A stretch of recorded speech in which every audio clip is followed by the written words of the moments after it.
ಎಲ್ಲರಿಗೂ ನಮಸ್ಕಾರ ವೀಕ್ಷಕರೇ. ರಾಜ್ಯದ ಹಲವು ಜಿಲ್ಲೆಗಳಲ್ಲಿ ಮುಂದಿನ 3 ಗಂಟೆ ಭಾರೀ ಮಳೆ.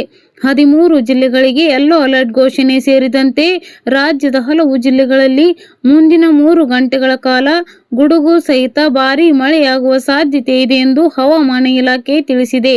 ಹೌದು, ಮುಂದಿನ 3 ಗಂಟೆಗಳಲ್ಲಿ ಸುಮಾರು 30 ರಿಂದ 40 ಕಿಲೋಮೀಟರ್ ವೇಗದ ಗಾಳಿಯೊಂದಿಗೆ ಮಳೆ ಸುರಿಯುವ ಸಾಧ್ಯತೆ ಇದ್ದು, ಮುಂಜಾಗ್ರತಾ ಕ್ರಮವಾಗಿ ಬೆಂಗಳೂರು ಸೇರಿದಂತೆ ಒಟ್ಟು 13 ಜಿಲ್ಲೆಗಳಿಗೆ ಯೆಲ್ಲೋ ಅಲರ್ಟ್ ಘೋಷಿಸಲಾಗಿದೆ.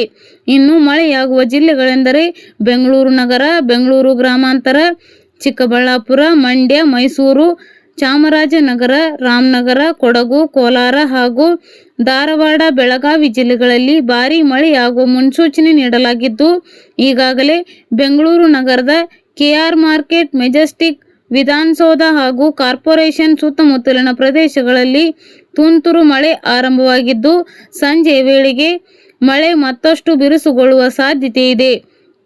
ರಾಜ್ಯದಲ್ಲಿ ಅಕಾಲಿಕ ಮಳೆಯ ಆರ್ಭಟ, ರೈತರಿಗೆ ಹವಾಮಾನ ಇಲಾಖೆ ಎಚ್ಚರಿಕೆ. ಬೆಂಗಳೂರು ಸುಡುವ ಬಿಸಿಲಿನಿಂದ ಕಂಗೆಟ್ಟಿದ್ದ ಕರ್ನಾಟಕದ ಜನತೆಗೆ ವರುಣ ದೇವ ಕೊನೆಗೂ ಕರುಣೆ ತೋರಿದ್ದಾನೆ. ರಾಜ್ಯದ ಹಲವು ಜಿಲ್ಲೆಗಳಲ್ಲಿ ಹವಾಮಾನವು ದಿಢೀರ್ ಬದಲಾಗಿದ್ದು, ಮೋಡ ಕವಿದ ವಾತಾವರಣದೊಂದಿಗೆ ಮಳೆಯ ಆಗಮನವಾಗಿದೆ. ಕರಾವಳಿ ಮತ್ತು ಮಲೆನಾಡು ಭಾಗಗಳಲ್ಲಿ ಮಾತ್ರವಲ್ಲದೆ ಬಯಲು ಸೀಮೆಯ ಜಿಲ್ಲೆಗಳಲ್ಲೂ ಮಳೆಯ ಸಿಂಚನವಾಗುತ್ತಿದ್ದು, ವಾತಾವರಣದಲ್ಲಿನ ಉಷ್ಣಾಂಶ ಗಣನೀಯವಾಗಿ ಕುಸಿದಿದೆ. ಈ ಅಕಾಲಿಕ ಮಳೆಯು ಜನರ ದೈನಂದಿನ ಜೀವನದ ಮೇಲೆ ಪ್ರಭಾವ ಬೀರಿದೆ.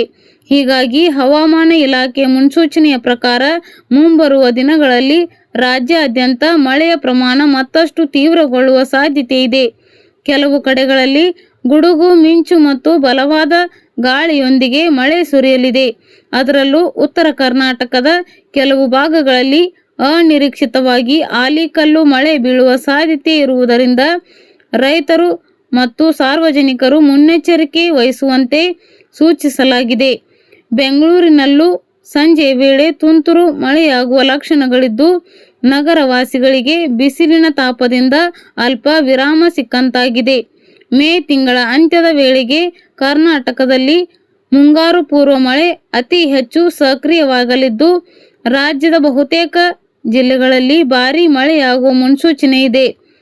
ಈ ಬಾರಿಯ ಅಕಾಲಿಕ ಮಳೆ ಜಲಮೂಲಗಳ ಮರುಪೂರಣಕ್ಕೆ ಸಹಕಾರಿಯಾಗಲಿದ್ದರೂ ಬೆಳೆ ಕಟಾವಿನ ಹಂತದಲ್ಲಿರುವ ರೈತರಿಗೆ ಆಲಿಕಲ್ಲು ಮಳೆ ಮತ್ತು ಗಾಳಿಯು ಹೆಚ್ಚಿನ ನಷ್ಟ ಉಂಟು ಮಾಡುವ ಆತಂಕವನ್ನು ಹೆಚ್ಚಿಸಿದೆ. ಆದ್ದರಿಂದ ಮೇ ತಿಂಗಳ ದ್ವಿತೀಯಾರ್ಧ ಹವಾಮಾನದ ದೃಷ್ಟಿಯಿಂದ ಅತ್ಯಂತ ನಿರ್ಣಾಯಕವಾಗಲಿದೆ.